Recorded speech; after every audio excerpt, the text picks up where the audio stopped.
The Roman Empire was one of the most powerful empires in the world, and its rise and fall is a fascinating story. The empire was established in 27 BCE following the demise of the Roman Republic and continued until the final eclipse of the empire in the west in the 5th century CE. The Roman Empire, at its height, was the most extensive political and social structure in Western civilization. Building upon the foundation laid by the Roman Republic, the empire became the largest and most powerful political and military entity in the world up to its time and expanded steadily until its fall, in the west, in 476 AD. The history of the Roman Empire can be divided into two parts, the rise and the fall. The rise of Rome began with its founding in 753 BCE. Rome grew from a small city-state to a powerful empire that controlled much of Europe, Asia Minor, and North Africa.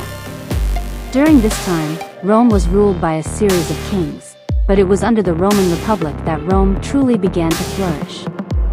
The Roman Republic was a time of great advances in science, art, and architecture. The fall of Rome is a complex topic that has been debated by historians for centuries.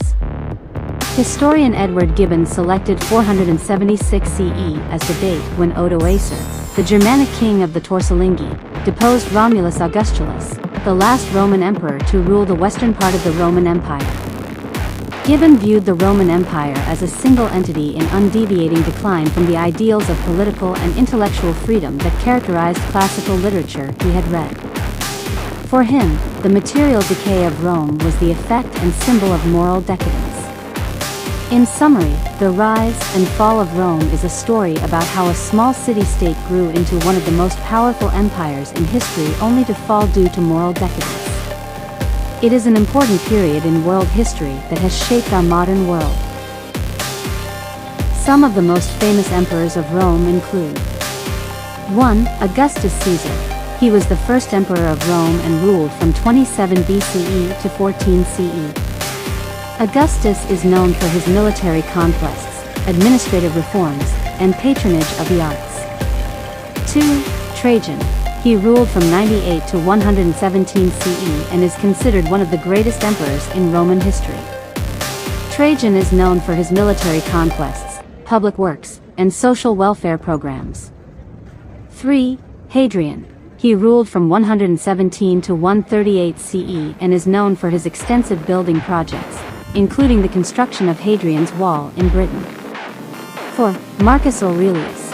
He ruled from 161 to 180 CE and is known for his philosophical writings, including his book Meditations. 5. Constantine the Great. He ruled from 306 to 337 CE and is known for his conversion to Christianity and the establishment of Constantinople as the new capital of the Roman Empire. These are just a few examples of the many emperors who played a significant role in shaping the history of Rome. The Pax Romana, which means Roman peace in Latin, was a period of relative peace and stability across the Roman Empire that lasted for over 200 years, from the reign of Augustus, 27 BCE, 14 CE, to the reign of Marcus Aurelius, 161–180 CE.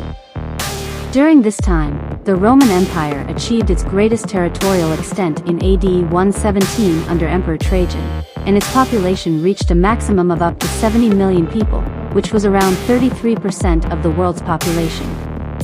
The Pax Romana is considered a period of prosperity and stability in Roman history, characterized by increased and sustained Roman imperialism, relative peace and order, prosperous stability, hegemonial power, and regional expansion.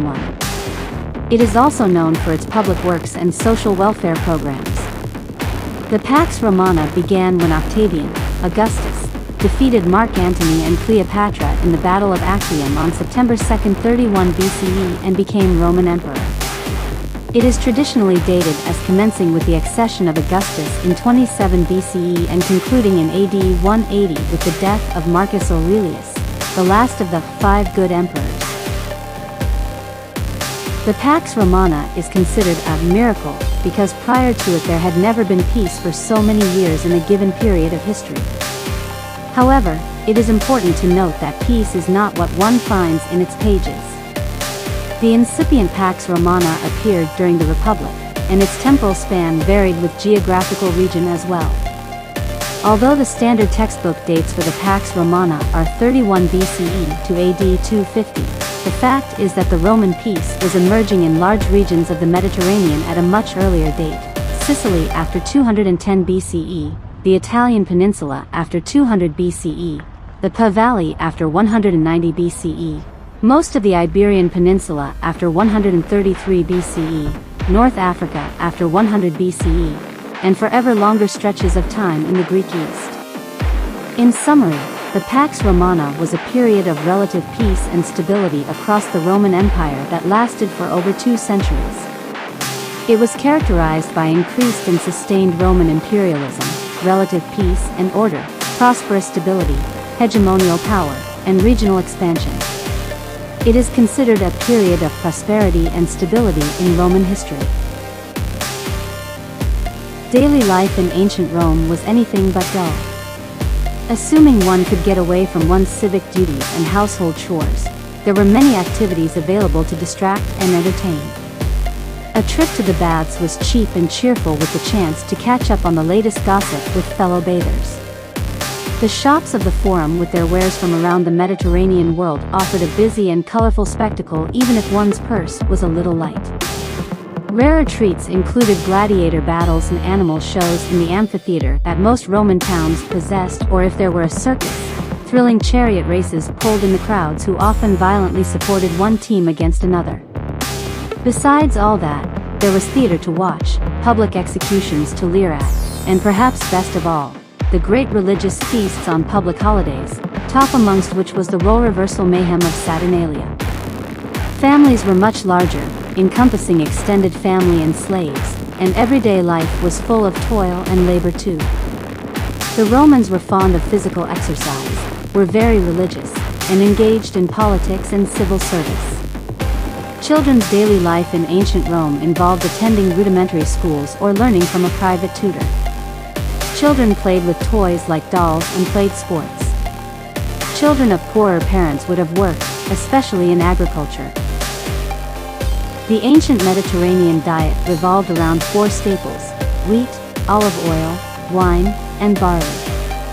The Romans enjoyed a wide variety of foods including meat, beef, pork, lamb, fish, salmon, mackerel, vegetables, cabbage, carrots, fruits, apples, grapes, nuts, walnuts, almonds, and sweets, honey cakes. In summary, daily life in ancient Rome was full of activities such as visiting baths or shops of the Forum.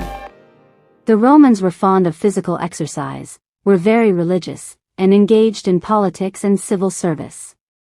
Children attended rudimentary schools or learned from a private tutor. The ancient Mediterranean diet revolved around 4 staples: wheat, olive oil, wine, and barley.